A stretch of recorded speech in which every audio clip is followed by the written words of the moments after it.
हम लोग लूका रचित सुसमाचार में ही थोड़ा और देखेंगे। दूसरा अध्याय में हम लोग देखे थे कि यीशु कैसा रहा 12 उम्र में, और तीसरा अध्याय में हम लोग यूहन्ना बपतिस्मा देने वाले के जीवनी के बारे में देखते हैं। इसका यूहन्ना बपतिस्मा देने वाले के बारे में पहला अध्याय का आखिरी पद में लिखा है।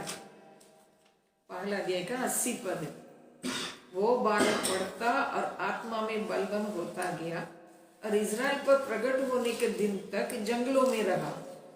मैं उस दिन बताई थी जंगल में रहा करके, और जंगल में ही रहा, लेकिन वहां रहते रहते पता नहीं, हम लोग को तो इसको सब साल जोड़ना गिनना उतना आसान नहीं है, लेकिन तीसरा अध्याय के शुरू में वहां लिखा है पहला और दूसरा पद में, उस समय परमेश्वर का वचन जंगल में जकरिया के पुत्र यूहन्ना के पास पहुंचा। इसका मतलब परमेश्वर का वचन उसके पास आने समय तक वो जंगल में रहने के जीवन को छोड़ा नहीं है। जंगल में रहने के जीवन छोड़ा नहीं। क्या उसको शहर में रहने का, किसी नगर में जाके बसने का मन नहीं किया होगा? भैया आजकल हम लोग का मन कई बार करता है ऐसा जगह में रहे, वैसा जगह में रहे, थोड़ा सा हाई फाई जगह में रहे, सुख सुविधा के जगह में रहे, थोड़ा बाहर रहे, किसी कोने में जाके रहने के लिए जल्दी लोगों को मन नहीं लगता है। लेकिन ये जंगल में जाके रह रहा है। मैं उसी समय ही बताई थी ये किस प्रकार वहां रहा, क्या खाया, वो कैसा कपड़ा पहना, असली में वो जो पहना खाया ये सब जंगल में रहने वालों के लायक, लेकिन उसका वस्त्र जो है, उसका रूप रंग सब लगभग एलिया की तरह दिखाई देने के लिए है। एलिया जैसा था, एलिया किस प्रकार पहना था उसी प्रकार ये भी पहना है, और ये जंगल में रह रहा है। वचन वहां लिखा है, बहुत अच्छा लगता है ये पद, उस समय परमेश्वर का वचन जंगल में आए उसके पास।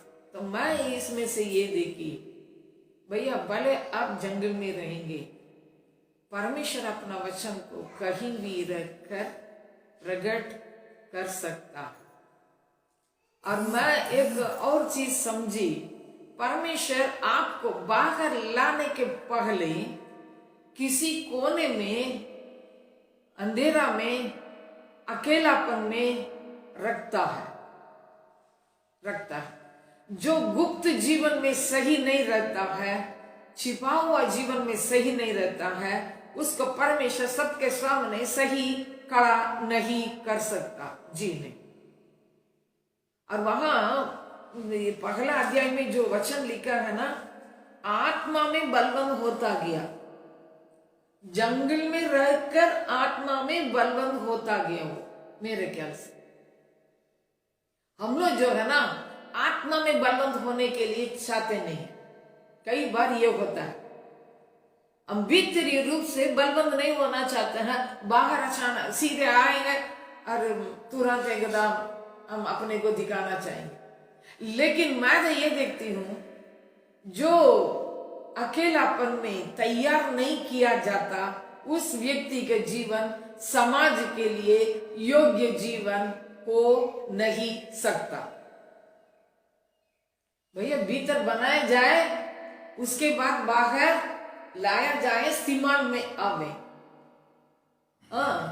ये इस वचन को बोलने से, इस वचन को बराबर बोलते हैं पहला पत्रस उसका 5वां अध्याय।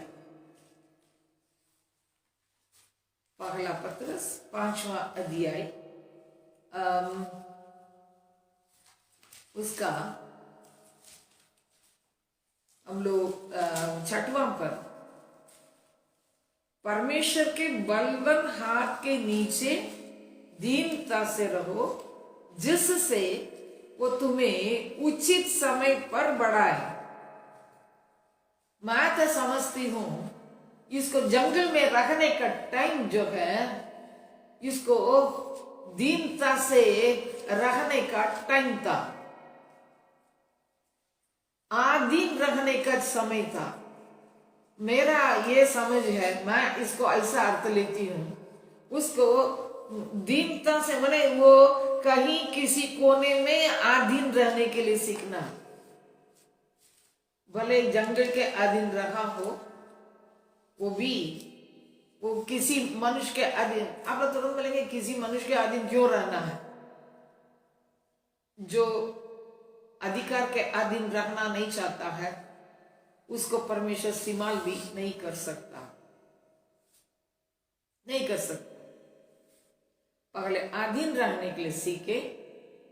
अधीन माने परमेश्वर जिस जगह में रख रहा है, जिस वातावरण में रख रहा है, जिस व्यक्ति के अधीन में रख रहा है, वहां क्या करें? दीनता से, यहां लिखा है दीनता से रहो, घमंडी होकर नहीं। परमेश्वर के बलवंत हाथ के नीचे। तुरंत बोलेंगे परमेश्वर का बलवंत हाथ कहाँ रहता है? किसी के अधीन रहने से है क्या? क्योंकि 6वां पद का शुरू कैसा मालूम है? इसलिए, किस लिए? इसलिए। उसके पहले वाला वचन पढ़िएगा, वहां लिखा है, हे नव युवकों, तुम भी प्राचीनों के अधीन रहो। तुम सब के सब एक दूसरे की सेवा के लिए दीनता से कमर बांधे रहो। भैया पहले हमको दीन होना जरूरी है। दीन होने के लिए परमेश्वर मुझे जंगल में रख सकता है। जंगल में लगेगा फालतू मेरा जीवन जा रहा है। जंगल में रहने का मतलब क्या है? लगेगा तो युवना को तो जरूर मालूम होगा, कुछ जरूर मालूम होगा, तुम्हारे लिए कुछ काम परमेश्वर रखा करके उसको मालूम हुआ होगा शायद। आत्मा में बलवंत होने का मतलब क्या है? उन दिनों में उसका भीतरीय मनुष्यत्व में पवित्र आत्मा का कार्य होते रहा। तो आप पहले आत्मा के काम के लिए जगह दीजिए, कोने में रहिए। पवित्र आत्मा के कार्य के लिए अपने हृदय को खोल के रखे, परमेश्वर किसी कोने में भी रखे, वहां रहे। लेकिन हम लोग को रहना नहीं बनेगा। दीन बनना मुश्किल है, दीन बनना बहुत मुश्किल है, अधीन रहना बहुत मुश्किल है। और आत्मा में बलवंत होना, ऐसे ही आत्मा में बलवंत हो सकते। किसी कोने में दीनता के साथ शायद दब के रहना हो, उस जगह में रहेंगे तभी परमेश्वर लेके खड़ा करेगा। उसके बाद उसके जीवन को बुलंदी देखिए ना, उसके बाद वो जा रहा है। ऐसा नहीं कि जंगले में जीवन भर रह गया, नहीं। अगर आप देखेंगे वहां 3 पद में, लूका 3:3 में, वो यर्दन के आसपास के सारे प्रदेश में जाकर जंगल में रहने का समय होता है। उसके बाद निकलने का भी समय होता है, निकलने का समय होता है। लेकिन हम लोग को ना ऑर्डर बदल जाता है।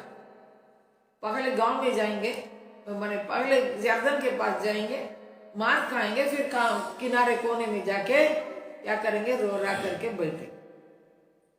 लेकिन मुझे ये बहुत अच्छा लगता है, प्रदेश में जाकर वो प्रचार करने का काम किया। पापों की क्षमा के लिए मन फिराव के बपतिस्मा का प्रचार करने लगा, यहाँ लिखा है। लेकिन इस जगह की बात को समझने के लिए मत्ती रची सुसमाचार, वो वहां 3 अध्याय के 2 पद में लिखा, वो क्या प्रचार किया करके मत्ती 3:2 में ये लिखा है, मन फिराओ क्योंकि स्वर्ग का राज निकट आ गया है। इसका प्रचार मन फिराने के ऊपर, मन फिराओ, लेकिन क्या निकट आ गया? परमेश्वर का राज निकट आ गया। मैं इसी से ये समझती हूं, इसका प्रचार किसके लिए है? लोगों को परमेश्वर का राज्य में अंदर घुसाने के लिए, परमेश्वर का राज्य का वारिस बनाने के लिए, लोगों को परमेश्वर का राज्य में जुटाने के लिए, उसके परमेश्वर का राज्य में जोड़ने के लिए काम है। वो ये नहीं प्रचार कर रहा आओ अभी आशीष मिलेगी, जी नहीं, आशीष का प्रचार है, आशीष का प्रचार नहीं। हम लोग कई बार आशीष का प्रचार करते हैं, मन फिराव का प्रचार करते ही नहीं है। भैया मन फिराव बिना आशीष होगा नहीं, उसको प्रचार करने की जरूरत नहीं, पहले मन फिराव का प्रचार करना। अब मैं ये भी देखती हूँ लूका 3:7 में लोग उसके पास आते समय ये बोल रहा है, तुम्हें किसने जता दिया कि आने वाले क्रोध से भागो। तो इसका मतलब प्रचार किसके ऊपर होना है? आने वाला क्रोध से तुमको भागना होगा, क्रोध से भागना, परमेश्वर को क्रोध से बच निकलने का संदेश देना। हम जरूर गांव गांव में प्रचार करते हैं, लेकिन परमेश्वर का क्रोध को प्रकट नहीं करेंगे। हम लोग बहुत परमेश्वर प्रेमी है, बस इतना प्रेमी है, इतना पाप से साड़ा हुआ उठा के ऐसी रख के स्वर्ग पहुंचा देगा, ऐसा है कहीं नहीं है। पहले तुम्हारे जीवन में परमेश्वर को क्रोध दिलाने वाली बातों से बाहर आओ, ये प्रचार है। परमेश्वर आशीष का प्रचार करो बोल के भेजा नहीं, मन फिराव को तो प्रचार करने के लिए बोलता। मन फिराव का मतलब हम सिखाए हैं, हम अपने पुराने पापों को के लिए पश्चाताप करके उसी से परमेश्वर की ओर मोड़ना, ये मन फिराव। मन पूरा फिर जाना, मन पूरा परमेश्वर की ओर फिर जाना, तब वो आदमी से वहां लोग क्या पहचान रहे, भैया परमेश्वर पाप को देखने से क्रोधित होगा। तो पाप से हमको क्या करना है? मोड़ना है। लेकिन हम केवल पवित्रता बिना किसी भी प्रकार के आशीष का प्रचार करना सख्त गलत है, पूरा गलत है। पहले पाप के बारे में प्रचार करें, उसी से लोगों को मोड़ के परमेश्वर का राज्य में एक लाने के लिए प्रचार करें और लोगों को चिताना है। किसने जता दिया, इसका मतलब चिता दिया परमेश्वर का प्रकोप आने वाला करके वो प्रचार कर लिया। भैया उसका राज्य आने वाला है, उसका अर्थ क्या है? राज्य आने वाला माने जो पाप किया है उसके ऊपर दंड पड़ेगा, उसका अर्थ वही है। तो हम लोग क्या प्रचार करते हैं? हम लोग प्रचार करने के टाइम में इस बात को मन में रखना होगा, परमेश्वर प्रेमी है, मानते हैं। प्रेम नाश होने के लिए तुमको छोड़ने वाला प्रेम परमेश्वर का प्रेम नहीं है। परमेश्वर का प्रेम यह है उस पाप से बाहर आकर मुड़ने के लिए कहने का प्रेम है। अगर छोड़ेंगे नहीं, जरूर दंड, प्रेम करने के चलते जरूर गलती। सचमुच में प्रेम करने वाले जो है ना, गलती करने से ऐसी अनदेखा नहीं रहेगा। जो सचमुच में प्रेम रखता है वो पाप को जरूर, गलती को जरूर दिखाएगा। हम लोग का गलत मानसिकता बैठ गया, प्रेम कर रहे हैं इसलिए कुछ नहीं बोलना है, ये प्रेम नहीं है। प्रेम पापों को खंडन करने वाला प्रेम ही सही प्रेम है। गलती को बताने का काम करना ही सही प्रेम है। बाइबल में बच्चों के बारे में लिखा है, यदि माता पिता अपने बच्चों से प्रेम रखते, पहले ही वो क्या करता, उसको ताड़ना देता है। परमेश्वर भी जिससे प्रेम रखता है उनके क्या करता है? डांटता है। हम लोग डांट सुनने के लिए भी नहीं है, केवल प्रेम माने हम लोग का गलत विचार से रहते हैं। यहाँ यह अच्छा से सिखाता है परमेश्वर का प्रकोप है, उससे तुमको भागने के लिए पूरा अपना पापमय जीवन को छोड़ना है। केवल उतना नहीं, केवल इतना नहीं प्रचार किया है, वो ये भी बोल रहा है मन फिराव के योग्य फल लाओ। लूका 3:8 में लिखा है, क्रोध से भागो अतः मन फिराव के योग्य फल लाओ। भैया केवल मन में काम नहीं, हमारे जीवन में मन फिराव का अर्थ केवल भीतर में मान लिया मैं गलती किया, वो नहीं, बस उतना में रुकता नहीं जीवन। उसके बाद तुम्हारा बर्ताव में सब में परिवर्तन होना है। आप मन फिराए, उसके बाद आपका जीवन शैली में, स्वभाव में, दूसरों से बर्ताव करते समय परिवर्तन क्या हुआ है, मैं ये प्रश्न पूछना चाहती हूँ। हम लोग को सिखाया गया, मैं उसको बता रही हूँ। हम लोग पहले क्या किए मालूम है? परमेश्वर से जरूर माफी मांगे, लोगों से भी क्या किए, जाके माफी मांगे, हमारा व्यवहार में सही होना बोलकर जितनी बातों की क्षति हुआ वो सब के लिए भरपाई की। यहां तो लिखा है ना, यहाँ मन फिराव के योग्य फल लाओ। अगर जीवन में, उसके बाद मेरा बर्ताव में, जीवन शैली में, मेरे भाई बहनों के साथ मेरा व्यवहार में अगर परिवर्तन नहीं है, मैं मन फिराई नहीं हूं। औरों को क्यों बोले, मैं अपने को रख के बताऊं। आप मन फिराए हैं, मैं आज पूछूंगी मन फिराए हैं कितना, कहां तक आप मन फिराए,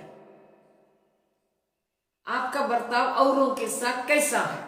यहाँ एक चीज अच्छा से पता चलता है, ये बोल रहा मन फिराव के योग्य फल लाओ, तब लोग सब इससे पूछते हैं। तब लोगों ने उससे पूछा 10 बस, तो हम क्या करें, हम क्या करें। तो वहां एक जन नहीं है, लोगों ने एक जगह में पूछा, कुछ लोग तो पूछा कि क्या करें, और महसूल लेने वाले पूछ रहा है गुरु हम क्या करें, और सिपाहियों ने पूछा हम क्या करें। कई वैरायटी के लोग हैं भैया। मन फिराने के बाद कई प्रकार के जीवन शैली के लिए कई प्रकार का काम करना पड़ेगा। उसमें आपका जीवन जो है औरों के समान शायद नहीं है। सिपाही और महसूल लेने वाले दोनों एक ही कैटेगरी के नहीं है। अच्छा, महसूल लेने वाले माने टैक्स लेने वाले, कर वसूल करने वाले, कर वसूल करने वाले का जीवन में जो करना वो यहाँ सिपाहियों के जीवन के समान नहीं है। देखिए पढ़िए ना, वो पहले लोगों ने पूछा तो हम क्या करें, तो उसके लिए उनसे ये कहा जिसके पास 2 कुत्ते हो उनके उसके साथ जिसके पास नहीं है बांट ले, और जिसके पास भोजन हो वैसे करे। तो वहां अपने पास जो ज्यादा है औरों को बांटने के लिए केवल कहा गया। फिर महसूल लेने वाले पूछ रहे क्या करना है, तो वो बोल रहा है कि तो अधिक न लेना। क्योंकि उनका वातावरण, उनका काम का सिचुएशन अलग है।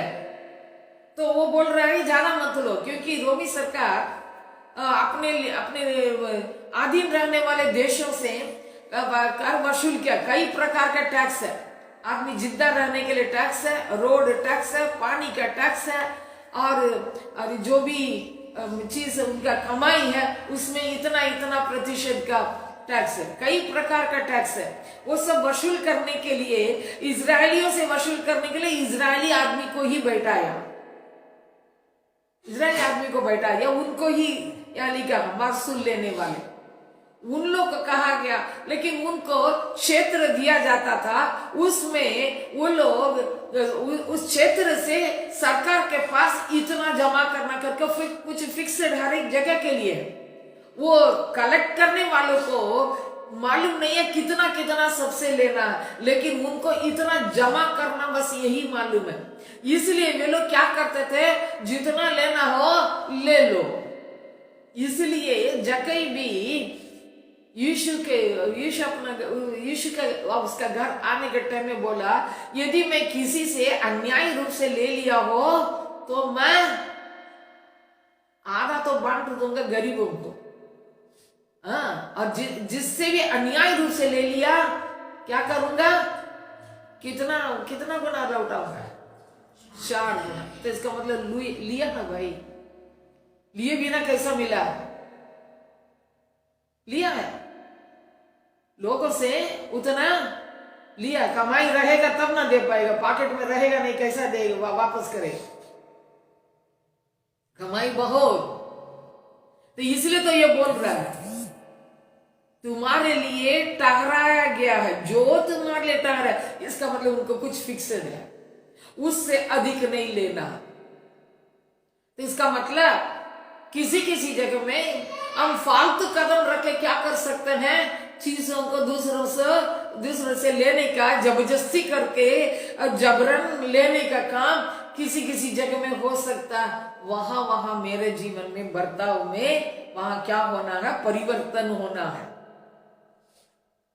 जबरन लेने का काम। और देख रहे हैं सिपाहियों से बोल रहे हैं, हम क्या करें?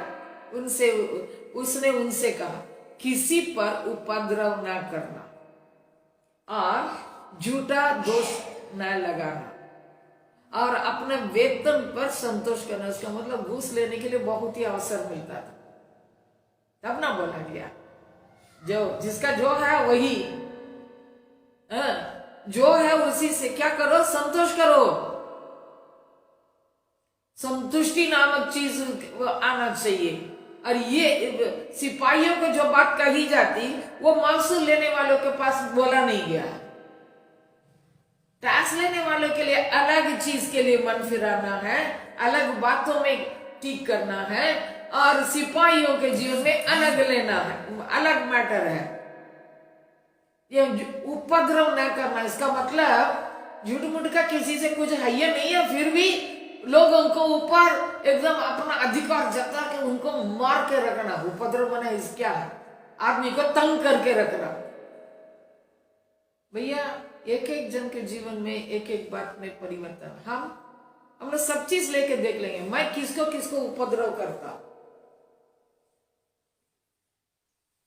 इतना है बात, लेकिन मैं इतना करने के लिए चाहूंगा तो भी वो भी दूसरों के ऊपर मैं उपद्रव डाल सकती हूं।